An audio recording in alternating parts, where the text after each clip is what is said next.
Jamaah oh jamaah. Alhamdulillah. Alhamdulillahirrabbilalamin. Kita masih di Islam itu indah. Temanya juga masih sama. Di dalam rezeki suami ada rezeki anak dan istri loh. Jangan lupa loh. Iya, jangan marah dulu. Tadi tuh contoh misalnya ada seorang istri yang tiba-tiba lagi kesel apa ada cekcok lah sama suaminya, tiba-tiba disumpahin si suaminya, ntar rezeki kamu seret loh.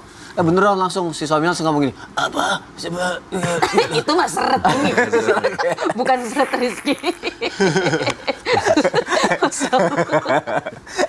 Tapi jeboin air kan? Enggak, tapi kalau emang misalnya kejadian kayak gitu disampaikan seret, itu beneran bakalan kejadian rezekinya diseret atau malah jadi nambah tuh rezeki suaminya karena disumpahin sama istrinya? Iya. Bukan seret ini ya? Bukan. Masya Allah. Habib, Ustaz Air dan Mas Soni, Masya Allah, dan guru-guruku sekalian yang di rumah, Masya Allah. Tadi ada kasus ketika istri ngambek, ketika istri marah, ya di dalam rumah tangga itu pastilah adanya percekcokan karena itu adalah bumbu-bumbu dalam kehidupan rumah tangga. Sayur kalau nggak ada bumbunya kan nggak enak. Masya Allah. Begitu juga rumah tangga. Kenapa? Karena memang disitulah kita belajar, disitulah tahap kita pendewasaan diri, bagaimana kita menyikapi perbedaan, sepakat untuk tidak sepakat. Masya Allah. Nah, maka dari itu ketika ada istri ngambek, ada istri marah, terkadang kan kalau istri marah itu mohon maaf, karena memang wanita itu kan terkadang ketika berbuat selalu berdasarkan perasaan. Beda sama laki-laki. Yeah. Laki-laki itu logika. Makanya kalau perasaan, kalau perasaannya Enggak, maksudnya kaum perempuan sadar aja. ya iya, makanya wajar ketika seorang istri itu capek, letih, lelah, marah, kecewa, baper, dia akan terbawa perasaannya sehingga apa? Nah, kalau itu biasa diluapkan dengan kata-kata. Makanya tadi ngomel dari pagi sampai pagi, konser, bahkan bukan hanya untuk konser. Dari pagi ketemu pagi, anak-anaknya, suaminya kena imbas semua. Masya Allah ya Rahman ya Karim. Bahkan hati-hati, seorang istri itu terkadang lepas kontrol, emosinya meluap-luap sehingga lepas kontrol pembicaraannya sehingga terucaplah kata-kata sumpah. Tadi contohnya, saya doain biar rizki yang seret. Lah, kalau suaminya rizki seret juga dia kan kena imbasnya. Maka dari itu, makanya mohon maaf, hak talak itu kan diberikan oleh suami. Sebanyak apapun istri minta talak, nggak akan pernah jatuh. Tapi ketika suami sudah menjatuhkan talak, maka ini itu karena emang Allah tahu bahwa memang wanita itu kodratnya seperti itu. Nah, tapi, wahai sebagai seorang istri, semarah apapun kita, sengambek apapun kita, sekecewa apapun kita, hati-hati dalam berbicara. Karena terkadang pembicaraan Anda itu adalah doa, apalagi kalau di situ lewat para malaikat mengaminkan, kan imbasnya juga kepada kita. Maka dari itu, Rasulullah berpesan kepada kita, janganlah sekalian, mohon maaf, kita berdoa selain kecuali dengan doa kebaikan. Kenapa? Karena para malaikat yang hadir mungkin di situ mengaminkan doa kita. Maka doalah yang baik-baik saja. Tapi untuk para suami pun hati-hati. Ketika dia memerankan perannya sebagai suami, jangan sekali-kali dia berbuat zolim kepada istrinya.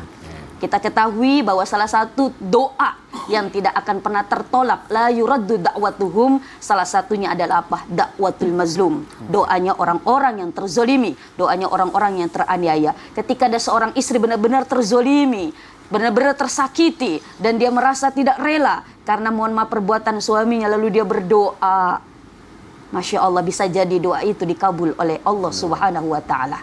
Maka dari itu ini pelajaran untuk kita semua, untuk para suami. Maka perankan, mohon maaf, jalankan peranan kita sebagai suami untuk apa? Untuk melindungi. Makanya suami itu terdelima dari 5 huruf. S-U-A-M-I. S-nya apa? Syaja'ah. Oh, syaja'ah. Keberanian, tegas, tapi tidak kasar. U-nya apa? Uswah. Uswah itu teladan. Karena suami adalah pemimpin, memberikan teladan. A-nya apa? Adil dan amanah. Adil itu apa? Menempatkan sesuatu pada tempatnya, menempatkan sesuatu pada porsinya. Dan apanya? Lagi M-nya apa? Maslahat, memberikan kebaikan yang banyak, khususnya untuk yang dipimpin, khususnya untuk keluarga besarnya. Dan I-nya adalah istiqomah, konsisten dalam memerankan tugasnya sebagai seorang suami. Ini mudah-mudahan kita semua yang hadir di sini, baik suami, bapak-bapak maupun istri, bisa menjaga omongannya, bisa menjaga aktivitasnya, bisa menjaga perbuatannya sehingga suami istri bisa sama-sama enak. Pilih suami. Apa pilih suami? Kan tadi udah disebut. Sekarang lagi ya gitulah. Lagi musim-musim ya. Terima kasih ya Ustazah Rahma untuk penjelasannya. Jadi intinya tuh ya hati-hati dalam berbicara lah ya. Takutnya apa yang kita omongin diaminkan kejadian yang rugi sama-sama nantinya. Jadi kita juga kena imbasnya semua ya. Terima kasih Ustaz Romla untuk penjelasannya. Jamaah, aku punya tayangan nih. Ini suami kasih gombalan ke istri. Coba kita lihat kayak apa sih gombalannya. Ini dia tayangan. Waduh, saya kenal sihnya itu. Pantesan tadi Ustaz Air ngomong berapa lama jadi saya itu. Oh ini ya. Baru lihat. Aduh, salah bikin video lagi. Belilah modal besar. Iya, sampai sekarang dia nagih yang kayak gitu-gitu. Itu. Hati-hati Pak kalau bicara. Iya, Habib, tolong bantu aku Bib, selain modal besar apa lagi Bib? Bantu, Saya Bib. bantu. Kasih jawaban. Bib. Kan saya bantu kasih duit. Bantu itu juga nggak apa-apa. Mohon ya Bib ya. Kapan Mas Sony saja Romla. Ustaz Ahmad Ridwan. Silakan. Bismillahirrahmanirrahim. Allahumma sholli ala sayyidina Muhammad wa ala ali sayyidina Muhammad. Apakah jika suami tidak memiliki uang bisa diganti dengan rezeki yang lain? Rizquhunna wa kiswatuhunna bil ma'ruf. Ketika seorang istri dia mengerti akan hukumnya Allah Subhanahu wa taala. Suami memberikan rezekinya, suami memberikan pakaiannya, suami memberikan tempat tinggalnya. Apa yang dimakan suami dikasih terhadap istrinya. Apa yang dinikmatin suami diberikan terhadap istrinya. Makannya, pakaiannya, tempat tinggalnya, dan bahkan tabassama senyumnya suami pahala. Berbuat baik suami pahala. Dan ketika suami sampai di rumahnya, dia mencium istrinya, itu pahala, itu sedekah. Itu sedekah yang besar. Tidak memukul istrinya, itu bentuk sedekah. Menyayanginya, bentuk sedekah. Khairukum linisaihim, khiyarikum linisaihim. Di sini dijelaskan bahwasanya berbuat baiklah kamu terhadap istrimu. Sayangilah, cintailah. Dengan apa? Dengan kasih sayang, dengan yang ma'ruf. Seorang suami mengajak istrinya jalan-jalan healing, itu bentuk sedekah. Yakni tadi Ustaz AR menyampaikan bentuk seorang suami, dia memberikan nafkah batinnya, dia sayanginya dengan ikhlas karena Allah Subhanahu wa taala. Itu sedekah. Itu sedekah terbaik juga. Jadi kalau misalkan istrinya ngajakin, jangan ditolak, sedekah. Apalagi suami ngajakin, ya kan? Ketika ditolak itu dia berarti apa? Menolak sedekah. Padahal itu adalah salah satu sedekah yang besar. Pahala yang sangat besar yang Allah berikan. Apa besaran pahalanya? Pahalanya sama seperti seseorang yang dia menahan zina. Seseorang yang menahan zina dan sudah terbukti kuat dia bisa menahannya, itu pahala yang besar daripada Allah Subhanahu wa taala. Seorang istri yang melayani suaminya dan suami melayani istrinya dengan baik dan penuh dengan kasih sayang, itu adalah bentuk sedekah yang terbesar daripada pemberiannya Allah Subhanahu wa taala. Poin yang terpenting daripada semua ini adalah satu poin. Bahwasanya seorang istri bisa menjadi salehah diajarkan oleh suaminya bentuk ilmu agamanya Allah Subhanahu wa taala. Sedekah yang besar adalah suami memberikan pendidikan agama terhadap istrinya. Banyak rumah tangga yang hancur. Banyak rumah tangga yang tidak mengerti hukumnya Allah Subhanahu wa taala. Banyak istri yang tidak mau mengikuti daripada perkataan suaminya sehingga tergoda oleh syaitan, akhirnya kurang ajar sama suaminya. Karena apa? Karena nggak punya agamanya. Wajib bagi seorang remaja atau seorang anak muda atau seorang yang bakal menjadi guam sebagai seorang pemimpin, itu mencari pasangannya itu agamanya nomor satu. Agama nomor satu. Kekayaan nomor dua. Ya kan? Nilainya cuma 0. Agama nilainya 1. Yang lain semua 0. Keturunannya 0. Apalagi yang 0? Parasnya 0. Cantik mau apapun semua 0. Yang hebat yang dimiliki semua 0. Karena apa? Karena satu ini adalah poinnya. Kalau dia adalah agama, jadi 10, 100, 1000, bahkan 1 juta. Dia punya kelebihan ini, itu main sebagai, wah, sempurna dia. Oleh karena itu, yang terpenting adalah thalabul ilmi fariidatun ala kulli muslimin wal muslimat. Wajib menuntut ilmunya Allah Subhanahu wa taala sehingga bisa menciptakan istri yang salehah, madrasatul ula buat anak-anaknya. Bagaimana caranya? Menuntut ilmunya Allah Subhanahu wa taala. Hadir ke majelis taklim agar dia punya adab terhadap suaminya, punya akhlak terhadap suaminya, tidak kurang ajar terhadap suaminya, menghormati suaminya, bersyukur atas pemberian suaminya. Terima kasih ya Allah, kecil ataupun banyak Engkau berikan ya Allah. Ini adalah suamiku. Terima kasih suamiku sayang. Masya Allah. Kayaknya lagi nonton. Kayaknya curhat hati Habib. Ini jawabannya nih kayaknya. Oh, ternyata bukan hanya modal besar yang dikasih suami, tapi pendidikan agama mengajarkan itu dan perhatian kepada Itu istri sedekah ya. terbesar. Itu sedekah terbaik. Terima kasih Habib Usman untuk penjelasannya. Dengar ya para istri. Kalau dia nggak ngerti agama, kurang ajar nanti. Jadi makanya kita harus sama-sama belajar ya, Bib. Sama-sama belajar. Masya Allah. Oke, jamaah yang ada di rumah, sampai di sini aku tadi udah nanya terus. Sekarang aku mau bacain pertanyaan aja deh dari jamaah ya. Makanya kita masuk yuk ke segmen Tanya Dong Ustadz. Kami semua tanya dong Ustadz. Masya Allah, tabarakallah. Ada pertanyaan nih dari Instagram @uripsuwarno. Assalamualaikum Pak Ustadz. Keuangan saya sekarang sedang pas-pasan. Alhamdulillah cukup untuk makan. Hanya saja untuk menabung belum bisa. Pas lagi ada rezeki lebih, saya kasih ke orang tua. Pertanyaannya, apakah boleh jika keuangan untuk keluarga sendiri masih pas-pasan, tapi saya masih berbagi pada orang tua, sedangkan untuk menabung buat anak belum bisa? Oke, ini akan dijawab melalui tausiah ya, sama Ustazah Romla ya. Masya Allah. Silakan Ustazah. Ya, Habib AR Mas Soni. Masya Allah ya Rahman ya Karim. Ini ada pertanyaan. Dia katanya dalam kehidupan rumah tangganya pas-pasan. Padahal yang pas-pasan itu enak ya. Pas mau makan ada, pas mau beli uang, mau beli mobil ada. Kalau pas itu enak tuh. Pas mau beli rumah ada, pas mau haji purada katanya ada. Amin. Masya Allah ya Rahman ya Amin, Karim. Allah. Hidupnya pas-pasan, cukup hanya untuk makan.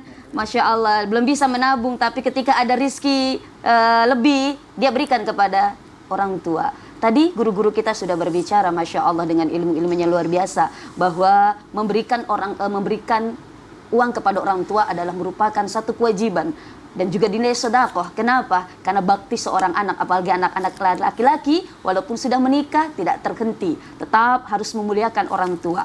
Kalau memang ada rizki dan memang sudah terpenuhi kebetulan di dalam satu rumah tangganya, sah-sah saja dia berikan kepada orang tuanya.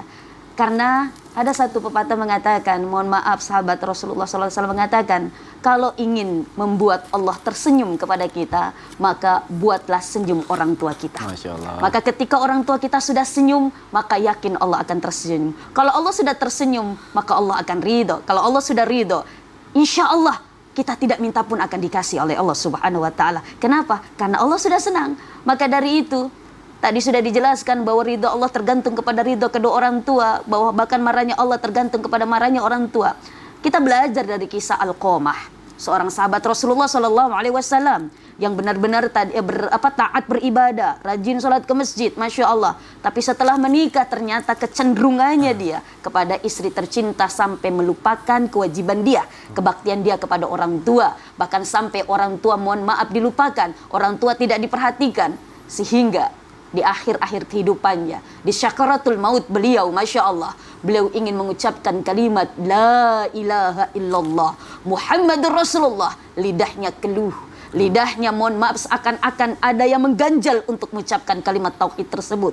Padahal itu adalah salah satu bukti tanda dia bisa dikatakan wafat dalam keadaan husnul khotimah. Tapi karena keluh, ternyata setelah dicari-cari sebabnya adalah apa? Karena dia salah satunya adalah karena murkanya orang tua. Karena orang tua tidak ikhlas, orang tua kecewa, orang tua marah. Karena ternyata setelah menikah, Masya Allah, anaknya tidak pernah memperhatikan. Sehingga apa? Dia pun mendoakan anaknya. Sehingga anaknya ketika akan meninggal dunia, syakaratul maut, keluh lidahnya untuk mengucapkan kalimat tauhid, kalimat La ilaha illallah Muhammadur Rasulullah. Sehingga sampai Rasulullah pun turun tangan. Sampai-sampai Rasulullah ingin membakar Alqamah. Karena apa? Karena dia mengatakan kepada ibunya, daripada Alqamah nanti ini dibakar di neraka, lebih baik dibakar sekarang. Tapi itulah seorang ibu, kasihnya tidak akan pernah terputus. Maka seorang wanita punya rahim yang diambil dari sifat Rasulnya, Asmaul Husna Allah Subhanahu wa Ta'ala. Rahim, kasih sayang begitu besar, sekecewa-kecewanya dia, semarah-marahnya dia, Masya Allah, tetap ada yang namanya kasih sayang begitu besar. Walaupun sudah dikecewakan, tapi ketika anaknya ingin dibakar, akhirnya apa? Ibunya itu pun memberikan maaf kepada Alqamah. Ketika maaf sudah diberikan kepada orang tua, ibunda tercinta kepada Alqamah, Alqamah pun dapat mengucapkan kalimat La ilaha illallah Muhammadur Rasulullah.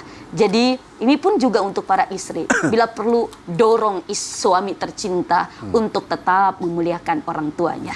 Bahkan lebih bagus, lebih meningkat memuliakan orang tuanya setelah menikah. Itulah bukti tanda istrinya yang memberikan kebaikan maslahat kepada suami tercinta. Jadi jangan takut.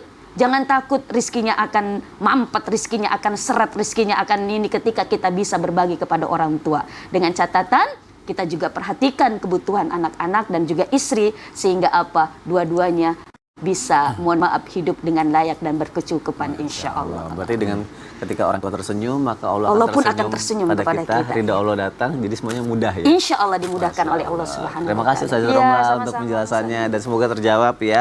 Untuk Urip Suwarno yang sudah bertanya. Nah sekarang ada pertanyaan lagi kali ini dari Instagram hamba Allah ya jamaah ya. Assalamualaikum Ustadz Habib, tolong samarkan nama saya. Oke udah ya. Saya mau bertanya. Kan katanya rezeki suami adalah rezeki istri. Kalau misal suami jangan kerja atau pengangguran dan hanya mengandalkan istri untuk bekerja, bagaimana? Apakah istri tidak akan mendapatkan rezeki dalam hidupnya?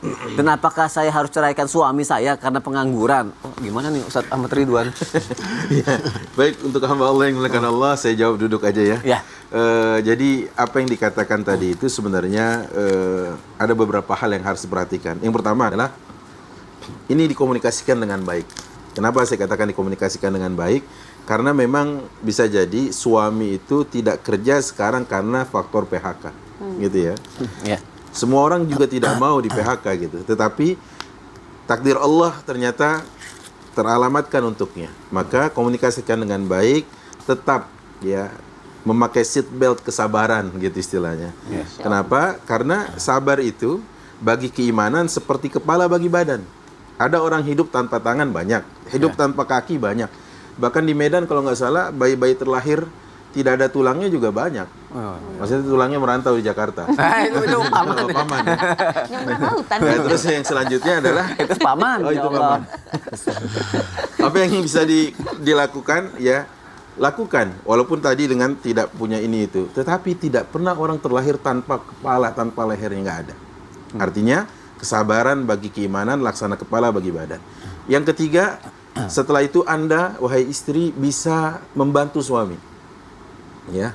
Yang keempat, motivasi suami untuk bangkit dari keterpurukan. Kadang-kadang down dia, biasa berpenghasilan, dapat ini itu, kadang-kadang kan tiba-tiba ngedrop gitu. Apalagi pola manajemen keuangannya tidak baik, kata Ustazah Romla tadi. Seandainya manajemen keuangannya tidak baik, saat dia jaya, wah dia hambur-hamburkan, begitu kena PHK, jeger, kaget ya. Ya, tidak simpanan. Beda simpanan sama tabungan ya Ustazah? Beda ya. Beda ya. Beda Ustazah simpanan. Apa nanti. itu? Gitu. Yang biasa disukai perempuan tabungan. Iya, simpanan nggak mau. Baik. Dan yang terakhir adalah bagaimana bersikap syukur dan qanaah. Ya. Kun qana'an takun ashkaran nas. Jadilah kalian hamba Allah yang qanaah, niscaya kalian akan menjadi hamba Allah yang syukur. Makasih Ustadz Air. Makasih. Bentar, maaf. Apa itu? Aku masih live bentar. Virus. Iya. Sony, ulah gitu atuh. Ya, kamu gantiin aku MC bentar aja. Aku masih ada syuting iklan. Syuting belum beres, udah telepon-teleponan. Itu lagi tadi nyuruh-nyuruh Virus kerja. Karebosi, Ustazah Karebosi. Sabar. Ulah gitu mah bahasa Sunda. Marah-marah mulu dari tadi. Habis begitu, karena ada ya, mohon maaf, suami males kerja, maunya apa, duduk-duduk kongkong-kongkong di rumah mager. Nggak mau. Istrinya disuruh kerja, bahkan Enggak, aku cuma minta tolong gantiin. Astagfirullahaladzim. istrinya disuruh kerja keluar Ya negeri. nanti tidak. Nanti aku jelasin pas iklan. Jamaah, alhamdulillah. Masya Tetap Allah. bisa ditindak. Aku jelasin nih sekarang Iya, kan. iya, iya, Dan iya, ada iya, orangnya iya. lagi live.